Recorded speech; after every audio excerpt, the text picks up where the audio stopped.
Hello, everybody. My name is Mark Moyer. Welcome to the Winning Game Clubroom. And today it's Lunch with an Expert with me. I'm stepping in.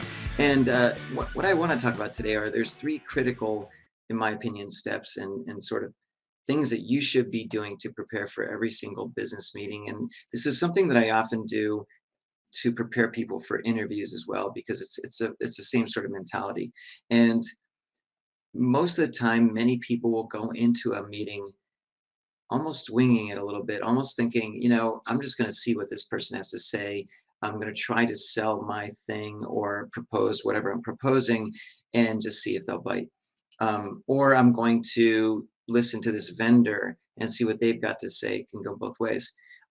And that can work sometimes, but most of the time you need to go in with a strategy in mind.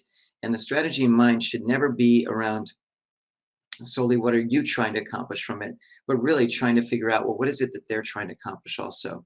I always like to tell people to think about what's in it for them. WIFT, WIIFT, what's in it for them, and really trying to anticipate what it is that they're trying to get out of this meeting, and how can you help give them that while steering them down the road towards what you want. So these three steps are as follows. First step, number one, is to go into a meeting trying to anticipate what is it that they're trying to get out of this. What is it that they want from the meeting? And I want you to take a piece of paper out and write down everything that you think is going to be favorable for them to want to get out of it. So if they're trying to sell you something, obviously they want the sale. If it's the other way around, where you're trying to sell them something, what is it that they want out of this meeting? Well, they don't want to necessarily buy something unless they absolutely have to. So if it's something that's going to clearly benefit them and they can identify the reasons to their senior management saying, we need to buy this stuff from Mark, it's going to help our company buy blank, blank, and blank, great. If you don't anticipate what it is that they want, then you're going to go in there and it's going to be much more of a tug of war kind of a thing. So make a list of everything that you think that person's going to want to hear. So again, if you are trying to offer them your company's product or services, write down, well, they're going to want to hear that your product can increase their blank. So for example, if they're trying to buy your, let's say, lighting system that can provide healthy lighting for their patients, and let's say they're a hospital and they run an elderly care section of it. Well, if your lighting system will allow for their patients to not only feel better, but more importantly, sleep better through the night, which requires less nursing care, which requires less people monitoring the situation, it saves you on labor costs, but it obviously prolongs the health and improves the health of your patients. Then that's a big time plus. So try to anticipate what it is that they'll be looking for and how you can reflect what your product or service will do that will be a big plus to them. We know that your plus would be them spending money on your product, but focus less on that and more on them and what they need and want.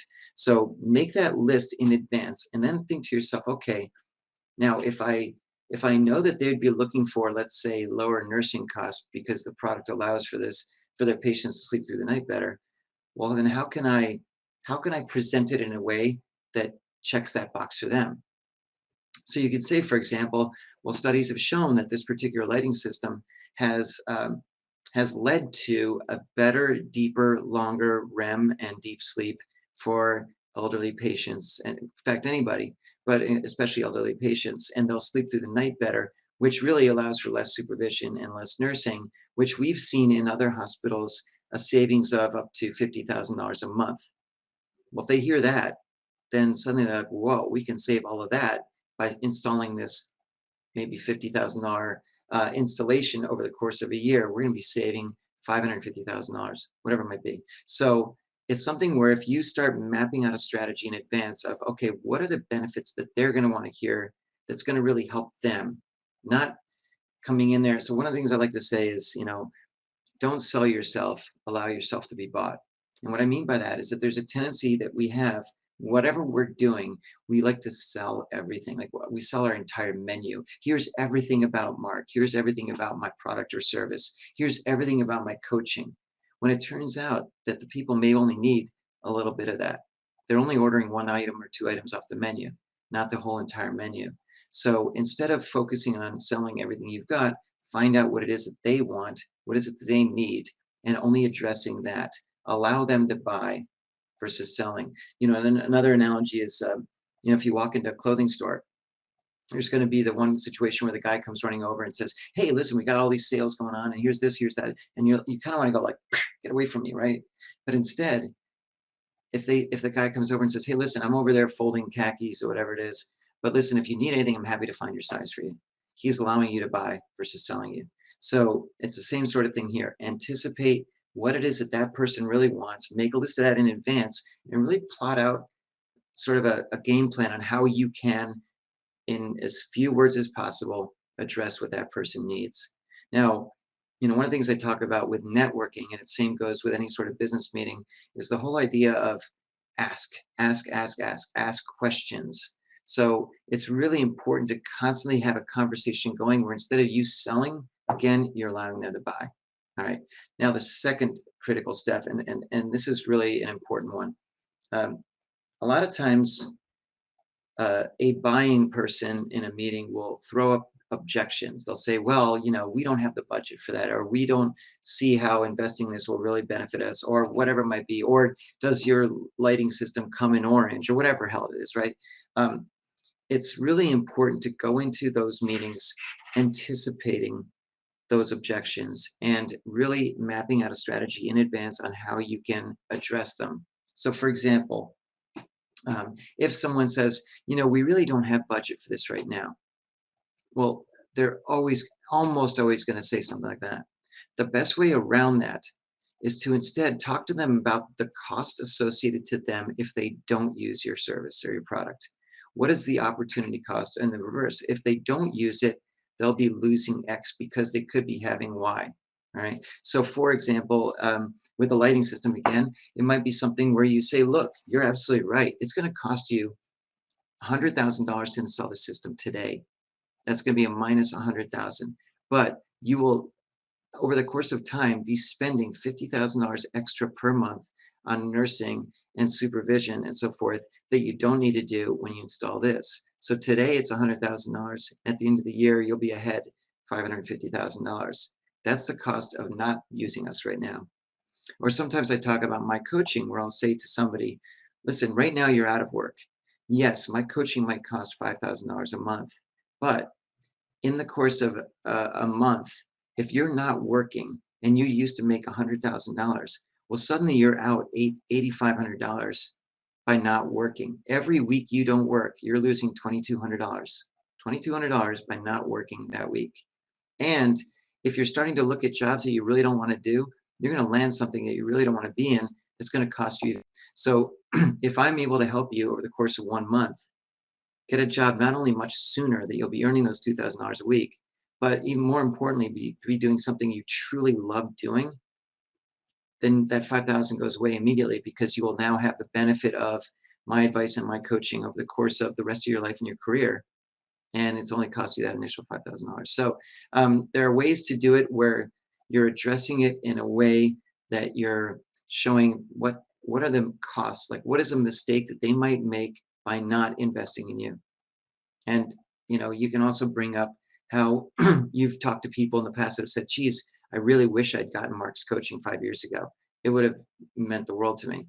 So it's that sort of thing. So again, recapping a couple things. Number one is anticipating everything that that person might want to hear you say, but more importantly, what do they want to get out of the meeting, and really prepare for that. Number two, anticipate all the objections, all the negatives. They may look at, your company and say, hey, listen, like I said earlier, I really wanted this in orange. And then instead of saying, no, it doesn't come in orange, then you're going to say, well, if it's something that I can do in orange, is that something that would make you want to buy this? Well, no, not necessarily. I was just curious if it came in orange. See, a lot of times people throw up objections that are really just meant to, like, almost like, I feel like I need to object to something. I'll never forget, I shouldn't say how many years ago, but a long, long time ago, one of my first jobs out of college was selling photocopiers, copy machines here in New York City. And that was a bear. That was a tough job because it was literally, like, yeah, hi, I'm selling, we already have a copier, slam. We already have a copier slam.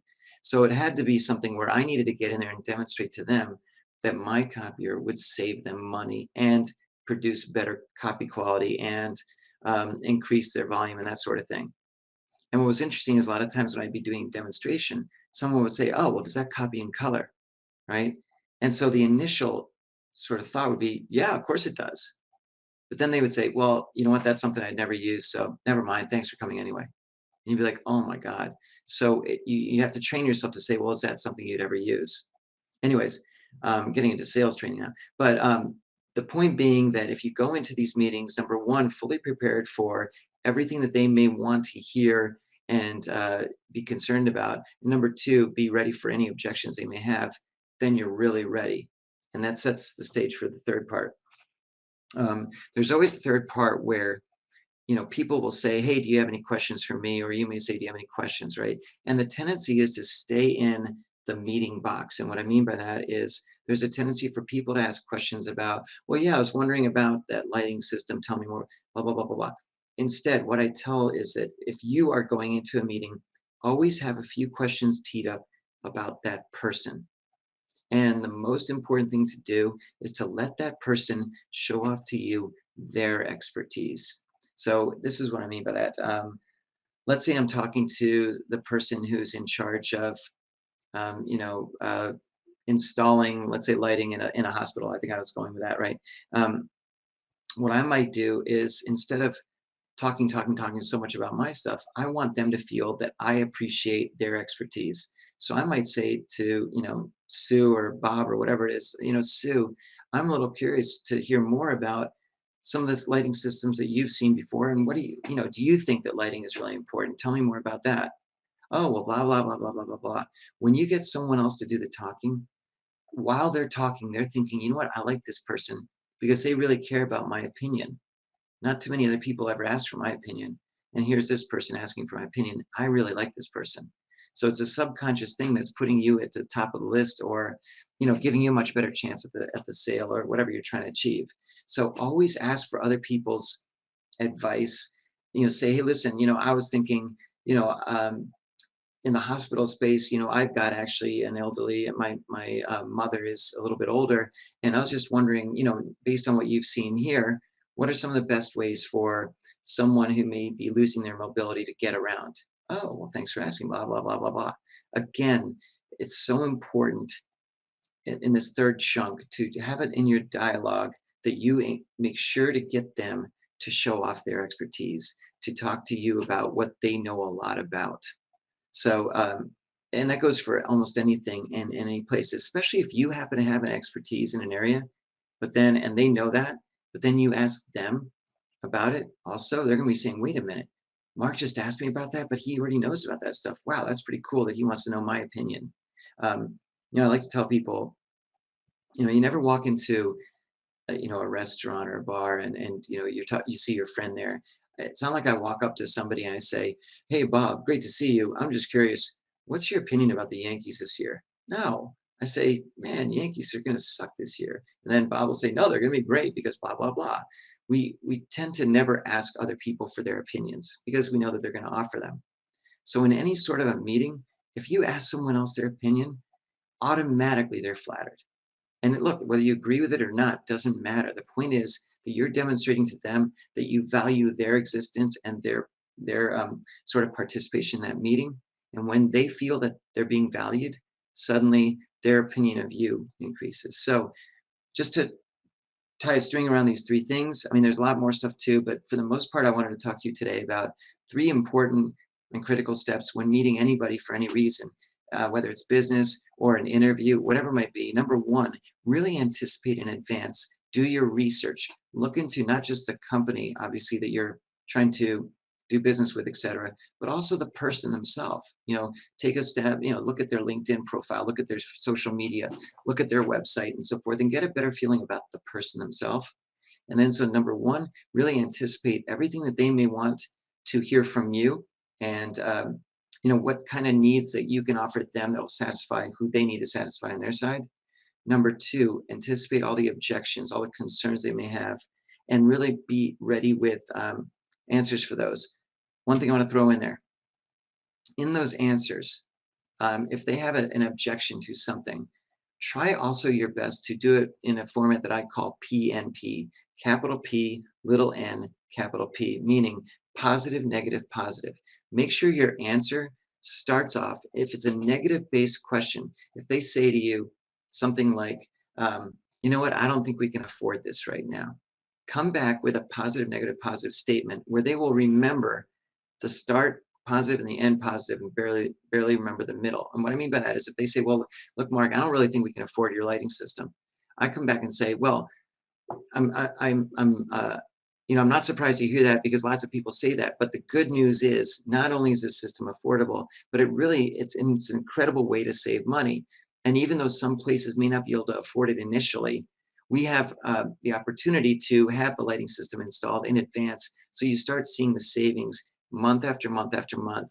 And this other hospital, they saved over $500,000 by installing this thing. Can you imagine having an extra 500,000 in your budget? What that would do for you? And right there, it started out with a negative question, and we've turned it into a positive reply. So always try to think in advance, how can you turn a negative question into a positive response? And that's what they will remember. Okay. So, anyways, again, first, anticipating everything they may need and addressing that. Second, addressing any concerns they may have and trying to use that PMP. And then third, have questions that are designed to get this person to show off their expertise that will put you ahead of the game and really get you in line to do some really successful business and collaboration with those that you're in a meeting with. So there you go with all those three. I hope this has been helpful for you. This has been another fantastic episode of the Lunch with an Expert with Mark Moyer in the Clubroom. Brought to you by Win Again. Thanks for coming.